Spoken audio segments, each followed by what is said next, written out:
So you must remember, of course, that the word play and the word game have many levels of meaning. We are accustomed to use the word play in opposition to work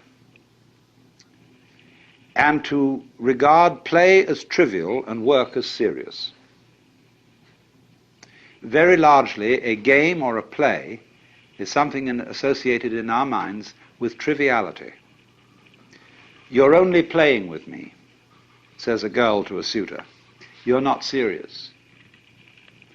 How serious do you have to be? When does one get serious in a flirtation?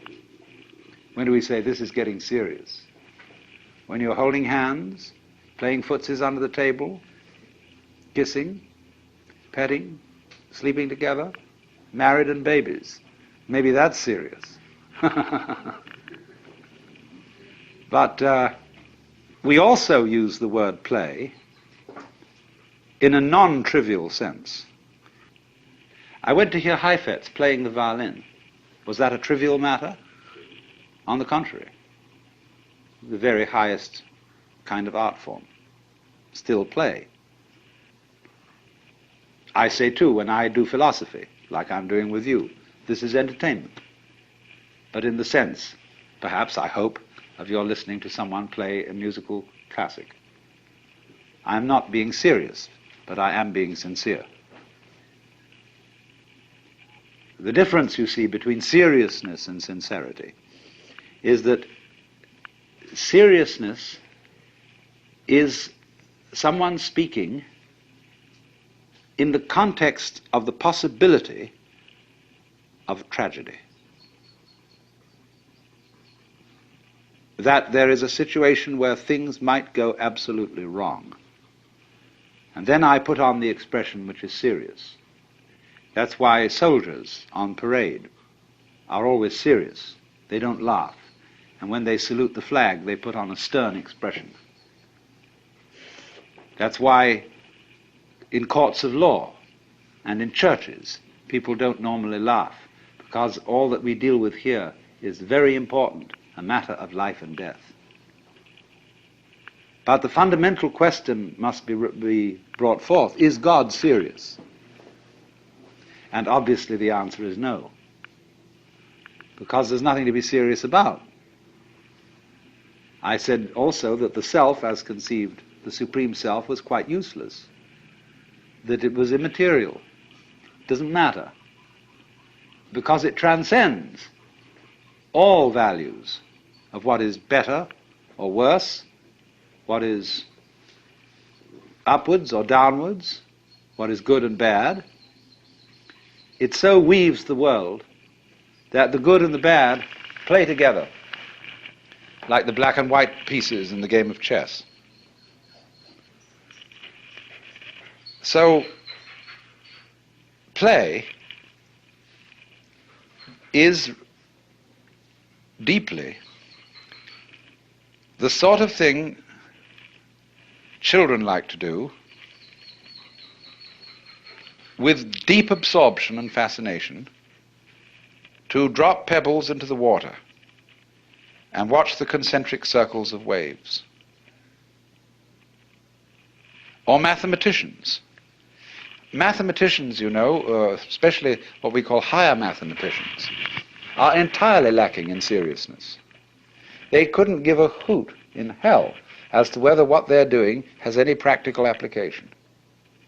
They are working entirely on interesting puzzles and working out what they call elegant and beautiful solutions to these puzzles.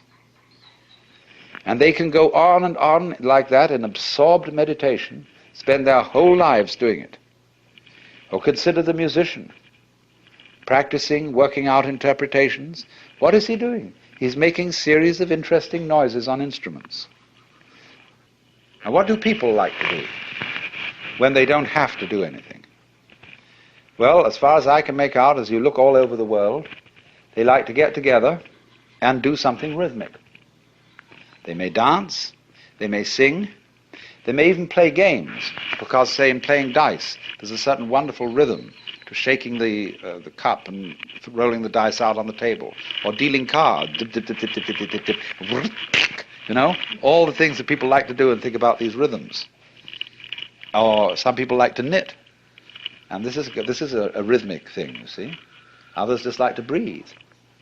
There are all sorts of ways in which we love to do this.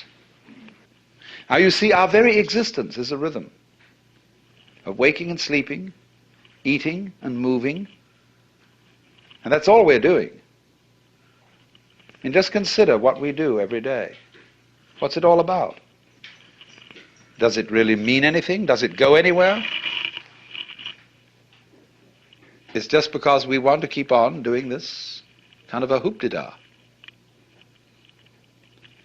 So you can get a certain vision of life where everything is seen to be a complex pattern of rhythm. Dances, the human dance, the flower dance, the bee dance, the giraffe dance.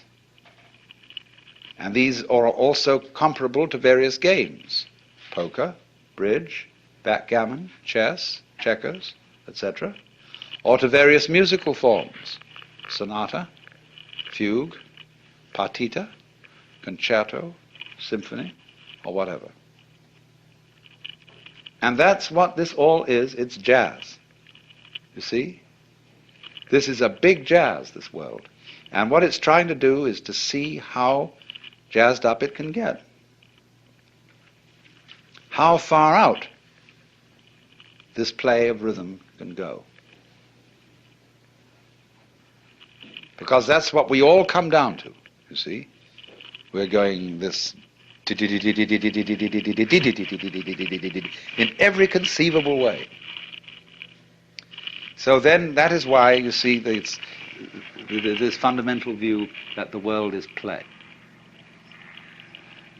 Now, let's examine the rules of this game.